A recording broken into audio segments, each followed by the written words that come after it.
welcome to the Two Unlikely Christians podcast. I am Pat McCool, comedian author, coming to you from the banks of a lake deep in the piney woods of southern Mississippi, and my co-host from all across the Atlantic Ocean and academic capital of the world, Oxford, England, my brother from the mother country, esteemed psychotherapist and addiction specialist, Richard Turrell. How you doing, Hello, Rich? Pat. I'm all right, Pat. I'm all right. You? I am good. I will be a lot better in a few hours because today is yard work day. Do you have yard work day? I know you're a sophisticated academic. I don't know. What do you guys, do you have somebody trim your shrubs? How do you handle the yard over there? Well, because obviously I live in a castle, Pat. So like there's rolling. My estate ranges for many, many miles. So I tend to let the poor farmers that I rent various lots to. They do it. They do all the work, and then they bring me like an offering. At the end of each season. Like, into the Great Hall where I sit there eating chicken bones and throwing them by my Right. head and stuff. Oh, Yeah. and I'm assuming, does the butler kind of direct this to make sure that, don't you have a guy at the door with the, So, yeah, there's the doorman and then there's the butler, and then so the doorman directs them to the butler. Butler brings them through, and then the you, guards take them to the dungeon. you have the doorman that he opens the door. That's good stuff. Yeah, well, one's to open, one's to close. I see. In the South here, we do it ourselves. See, that's one of the rite of passages to manhood. You have a mower, you have a leaf blower, you have a chainsaw, a pole saw, and a rake. And, You say and you say those names very slowly, as if I don't understand them. I got it from, and of course a 9 millimeter pistol, just in case. I mean, Yeah, yeah, because naturally. we have the yard work, and you go out and you do it. You work up a sweat, and it takes hours. And then because here we have pine trees. I'm looking at water, but I've got pine trees, shrubs. I mean, you name it. Pine straw. We have snakes. Do you guys have snakes in England? Like allegedly, like I've never seen one. So we have like adders apparently, but I don't think anyone's seen an adder since the 80s. And grass snakes, those are the two snakes that are native to England. We have a very small, almost non-existent selection of things that in nature that will kill you. Whereas obviously in America you have like a lot of different things that can slash will kill you. On my property, I have seen copperheads, rattlesnakes, and a coral snake, which is a rare poisonous snake, but supposed to be one of the most poisonous snakes in the world. They're everywhere. Now, maybe in England, well, you have to watch out. I mean, they're not just like sitting outside waiting on you. You just got to watch when you're walking out in the woods, and you have to be careful. Maybe in England, my namesake, didn't he run the snakes off of Ireland or So they say, was it St. Stephen or something? Drove the snakes out of Ireland or something? St. Pat? I think it was St. Patrick, Richard. Is it St. St. Pat? Patrick? Yeah, Yeah, I don't know, man. Like yeah. us and the Irish, it's not, it's never really gone that well. So, No, um, yeah, we had the whole enslaving thing was a bit of a yeah, kind of a tedious thing. It's like you yeah, guys, it's like my wife is part Welsh, and so people in America, where we don't have the royalty, but we all think that we have some royal blood. So we go to England, you want to search, and you just know that there's some royalty in there. But if you're Irish, like my name is McCool, you just skip that because you're in America because somebody ran out of potatoes somewhere. There's not a crest waiting on you when you get over there. no, So maybe a hedge school, I believe, was a thing over there. You know about that? a what? But they had hedge schools because apparently the English wouldn't let the native Irish people have schools for their kids, so they had schools like hidden in like Oh, in trees and like bushes and stuff like that. So like yeah, hedge schools they had. I Yeah. oh, well, see, I didn't know. It just that's probably your ancestors holding mine back. So that could be why you have an MBA from Bath. both sides of the pond. Yeah, yeah. And I've got a GED and a certificate from an alcohol safety awareness program that I got a scholarship for when I was 16. So, I at least got some credentials somewhere. So, well, any of those that are joining us for the first time, this is the Two Unlikely Christian podcast, and we're unlikely Christians because we spent the early part of our lives working against God and with destructive behavior, because when you're not following Jesus and you're living a destructive lifestyle, you're causing trouble along the way. And after we overcame those, we both have a deep desire to share our experience and have other people experience the joy and the peace that we've had. So, which is why we're doing this podcast. And we figured the best way to start off was give you our background. We spent the first couple of episodes with Richard telling us how he reached his moment where he started his relationship with Christ. And so today we're going to start on mine. Mine's a little lengthy also. I've written about it in my book, Bonsai Wasn't Really That Big of a Hill, One Man's Walk Towards God. And we're not going to go through the whole 25 chapters of it, so I'm going to give you the Cliff's Notes. Do you know what Cliff's Notes are? Do y'all have those in England? Uh, what are they? Sorry, so that you're Cliff's like kind Notes of. were a book in school that when you were studying for, in a subject for a test, you'd get a little book and it's called Cliff's Notes. So it just condensed everything down to notes on the subject so you could, it kind of help you along. Uh, Oh, bless you. You're a simple people.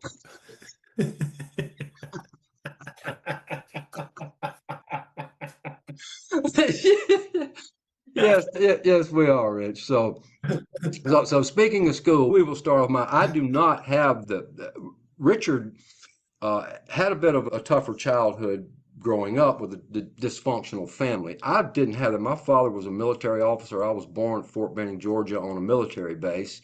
I had the love in my family. There wasn't alcoholism, there wasn't abuse. My father he was a strict kind of an army guy, and so that there were things as I got a little older that kind of took its toll. But when you as a psychotherapist, Rich, I've never really understood why I did a lot of the things I did, but I just remember in the first grade walking in and sticking the stoppers in the sinks of the bathroom, turning the water on and flooding the bathroom and going back to sitting at my desk and coloring monkeys until the water came under the door. And then I was off and running. By the third grade, I shoplifted. Moved to Hattiesburg, Mississippi in the fourth grade. New town, figured I'd try shoplifting again. Wasn't good at that. Got caught doing it. Fifth grade, vandalism. Um, Sixth, seventh. Similar to you, I noticed you said at 13 you had started doing drugs, and that's about the time that I started them. And then you were selling drugs by 14, and I was also at 13 years old. Um, I was arrested with a pound of pot and a box of baggies, so there's really no way I could say this is I was just going to smoke all this myself. So I was on my way to being a bit of a criminal, and I was probably far less successful at it than you were because I would always get caught. Uh, but I got into vandalism, you name it, blew the backstop up on the baseball field just because it was there. It was just little things that I kept getting into trouble. And as I said, I didn't come from an abusive background. My childhood was great growing up on Army post. But my father was that kind of post World War II kind of generation. And there were things going along the way where, like playing baseball. I didn't want to play baseball. I got, by the time I'm 6 or so, I'm into things like musical, whatever, girls. But my dad would force me to play sports. And, one day I was at practice. I was goofing off at practice. And and the coach got on to me after practice was over with, we gave a couple of my buddies a ride home, and my buddies start deriding me about the coach getting on to me for goofing off at practice. Well, I get home and I get a severe butt whipping for goofing off at practice that I didn't want to be at in the first place. So Mm. there was some of that, and I think you saw in my book, by the time I'm in the eighth grade, I'm not wanting to play football anymore. And my family we were supposed to play it. Um, I didn't want to play football by the time I was in the eighth grade. My dad forced me to play. I signed up, but I didn't go out. But I was hanging out in the first day of practice in the locker room, talking to my buddy, the equipment manager, and one of the coaches called and said, "Well, Pat's not out on the field." Well, my dad shows up and gives me a butt whipping in front of my friend for not being on the field. So it's that kind of thing. I just kind of developed this, I don't want to say hatred because I came to love my father. I admire him immensely. I'm looking at a flag that draped over his coffin. He's buried at Arlington National Cemetery, which is the cemetery in America that not everyone can go to. You either died Yeah. in battle or you had merit. So I love my father. He stayed with me through all of the trouble that I got into. But looking back on it, because I always kind of look back. So I'm always trying to figure out what causes people into things. So I think there was maybe a feeling of a lack of love or Yeah. security, and that type of thing. Um, but the relationship was just souring quick. By the time I'm in the ninth grade, I'd run away from home. My dad would try to discipline me. I would crawl out of the window and just disappear for days. They didn't know where I was, and they would find me staying in a vacant house. Uh, then I'd come back home, and by the time I am in the ninth grade, uh, I had been arrested for burglary. You name it. Doing drugs, getting drunk all of the time. I had such a reputation in the ninth grade that on my way to the practice field on the first day of practice, I'm still playing football. The defensive coordinator actually approached me and asked me uh, if I could get him some pot. I was like, this is crazy. And I worked out a deal. It turned out he was our science teacher, and we worked out a deal that we would get good grades if he would give us a passing grade if I gave him a bag of weed every semester, which I did until we showed up in the third during the third. It was me and a buddy of mine, and in the third semester we show up at school and the coach is standing out in the driveway and he leans in the cars and my brother was dropping me off and said, "Hey, I'm doing a different deal." I didn't know what he's talking about. I go on into class. He said, "I'm not going to be there." I go in. I started asking some of the other guys, "So what happened to Coach Steele?" And he said, "Well, it turned out he had forged his teaching certificate." So he was fired, and that was test day. So we took our science test, and we were getting B's. We were getting D's, C minuses, but that one B that we were getting in science made me and my friend look like a couple of idiot savants. Like maybe they just struggle in these subjects, but somehow they're coming through with the B's. Well, that day wasn't going to happen because we could barely get our names right on the science test. So we sat up on by the windows of the science class, and another friend saw the test that everybody had taken just sitting on the side of the desk.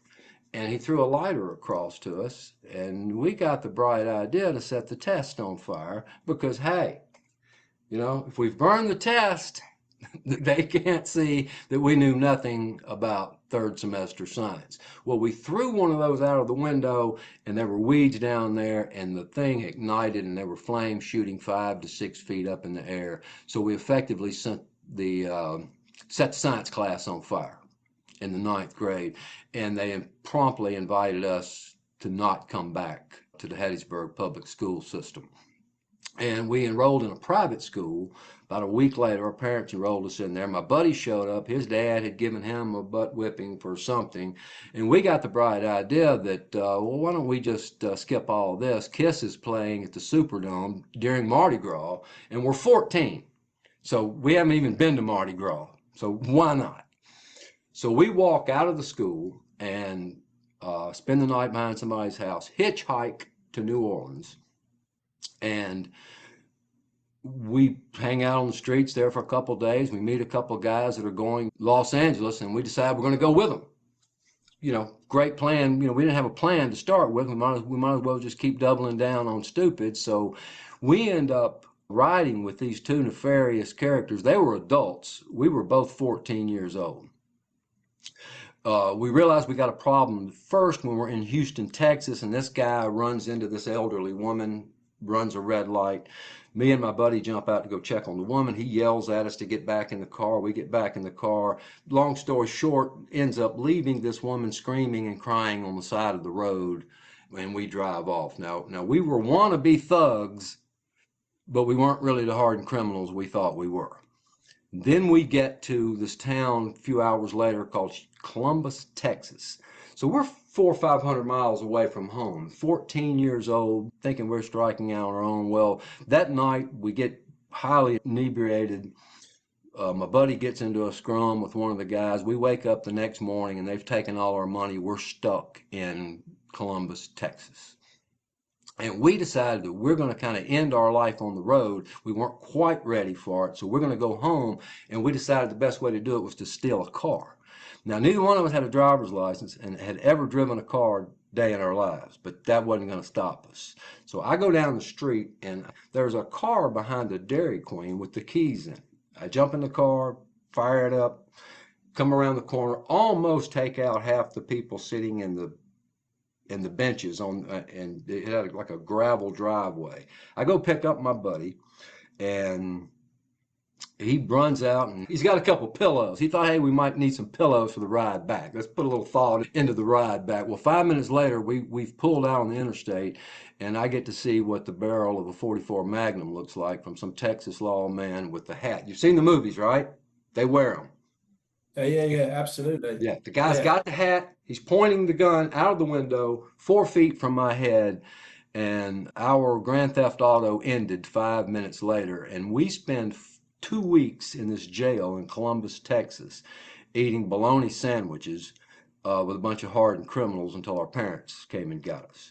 And you would think that we'd learned our lesson then.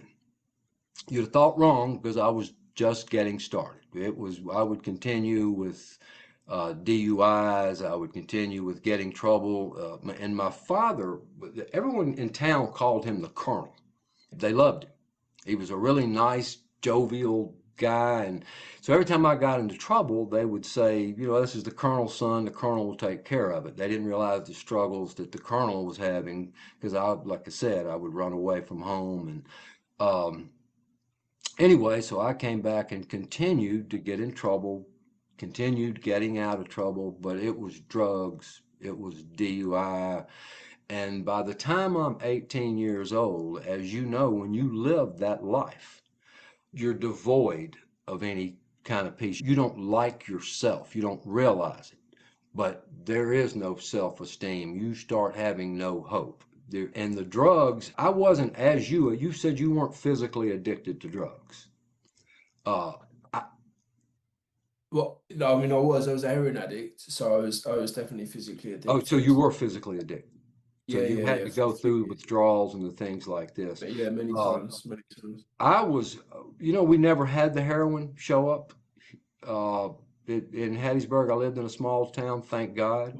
I thank God that the methamphetamine, the ease of all of the highly addictive substances that people are dealing with today, we didn't have access to that. We had the cocaine, and that was one of my problems when a friend of mine, by the time I'm 18, me and a friend of mine are living in a house and I'm selling drugs out of the house, living fun. And a guy comes back from Miami with a big bag of rock cocaine and a needle. Once that happened, the party was pretty much over. I wasn't physically, but I was emotionally. I literally thought the only happiness I had was when I was what we called high. It wasn't high, but either taking pills, doing the cocaine, and I would do anything I could to get the cocaine. And I had had moments throughout my life where I had these times when I felt something was kind of looking over, kind of watching over me. Like I told you about getting DUIs. One night when I was 15, we could get our driver's license back then. I had gotten highly drunk and was driving home from a party. And there's a reason I'm telling you this because it sets up something on down the line. And I was driving home one night and I was almost home And before I pulled in down my street, I decided I was going to get something to eat. And I turned down this street and I punched the gas pedal on my Mustang. And I just left it there. I don't know why. Oh, and I had also tried to commit suicide a couple of times by the time I was 18. I was that unhappy. And I just remember that night turning that corner and just putting the foot on the gas. And I was like, you know what? I just don't care. And I got to the end of that street. And before I could make the turn, I there's no way I could cross the street. I went straight across the road. I hit an embankment that had a what we call a guy wire that holds a telephone pole, and the car just smashed the front end all the way to the into the to the driver's compartment, and it launched the car up in the air about 30 feet, and the car started sailing upside down. And I remember looking at the steering wheel of the car. Just for a moment, I can remember it like it was yesterday. And for the first time ever, because remember, I didn't go to church. You know, we went like Easter or something like that. I Yeah, had been sure. christened in the Episcopal, but there was no, uh, I had no relationship with God. But I was flying through there. I remember looking at that steering wheel, feeling so helpless. And I remember saying, God, help me. Please, God, help me. Just in that moment. And a moment or two later, the car landed upside down. And about 30 feet it had flown through the air, and the roof of the car had been flattened all the way to the top of the car, except for one place. Right above where I was sitting, there was a bend, almost like the steeple of a church, right above my head. And I crawled out of the car. I had knocked the power out from the neighborhood. All the neighbors, knew who I was. They all came walking down. They were looking at the car, thinking, "Oh my God, he's dead. He's in there." I'm standing out on the road without a scratch on me. And I say all that because I kept going. I actually crawled out of three total cars, either driving or a friend driving the car. Um, Something was watching after me. But when I turned 18 years old, as I said, I'm a very unhappy person. You as a psychotherapist might know the words for it, but there's no self-esteem. There's no hope. You don't like yourself. I don't know the words for it there. Uh, but I had reached that point when I started doing the cocaine. And actually, when you go back and say you were physically addicted to the heroin, I do remember the time when we took a needle and shot cocaine. That was a feeling that I felt like this is it right here. If I can figure out a way to feel like this for the Yeah, rest of my life, I if get I can that. do that, if I can just function and feel like that, because I felt it right there. But it was actually the first time was the only time I felt that way. Every time I was chasing it, every shot from that point forward was chasing that feeling, that That's first cocaine. That's cocaine, glorious, isn't it? Yeah. happy, this is it, I found it, I'm there. Everything else is a desperate attempt to get back to that joy you think you have found. So when I'm 18 years old, I had gone in the Army, in the Army Reserves. I had come back, thought I was going to get my act together. I was kind of like you. You're trying, but you keep coming back. You Yeah. keep falling back in. I came back from basic training, started doing the drugs again. Uh, and then that had led to, the cocaine. And I had reached a point in January of 1982 or 81, and I just I would do anything to get back to that high that I had. So I tried to rob a store down the street from where I lived, a convenience store. I mean, I was in a haze all of the time. You just woke up in a haze. You never thought straight.